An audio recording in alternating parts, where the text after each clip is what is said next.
Hi guys! Ito yung gagawin natin. Ano tinitimpla mo? Waterproofing. Waterproofing. Papahiran na yan. Yan. Tapos ready na magmasilya. After waterproofing. Ganyan ang pagmasilya. Ang sipag ni Mang Roger. Ayun ang ginagawa mo, pinupunasan mo na. Bago pinturahan. Oh.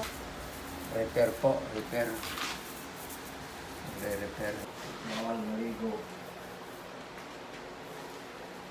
Oh, wow! Ang tawag dyan ay patsik-patsik na. Anong kulay yan? Glossy na ito eh.